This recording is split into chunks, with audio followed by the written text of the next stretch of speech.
حملة عروج قلب. نبدأ بعروج قلب، نصل لعروج أمة. رمضان أيام في الجنة. يهدي الأرواح، يشفي الأتراح، هذا القرآن نور وضاح. يهدي الأرواح، يشفي الأتراح،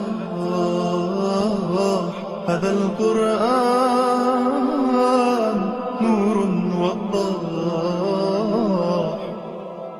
كتاب الله عز وجل، ألف لام ميم، ذلك الكتاب لا ريب فيه هدى للمتقين. ونبينا صلى الله عليه وسلم يشهد الهمم فيقول: اقرأوا القرآن، اقرأوا القرآن، فإنه يأتي يوم القيامة شفيعا لأصحابه.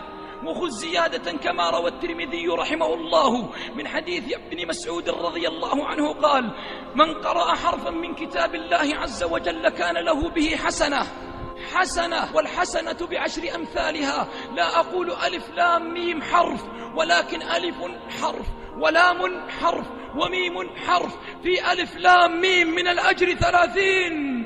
فيا خيبة البطالين. ذكر الذهبي رحمه الله في سير أعلامه عن قتادة رحمه الله أنه كان يختم القرآن كل 7 أيام، فإذا جاء رمضان ختم القرآن في كل 3 أيام، فإذا جاء العشر الأخير من رمضان يختمه في كل ليلة.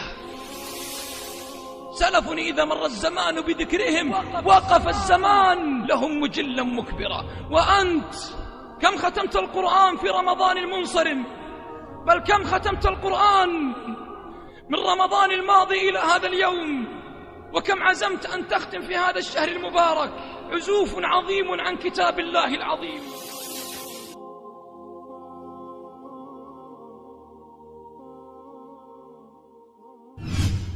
مجموعة فداك قلبي. يا رسول الله. عزيزجرافيك.com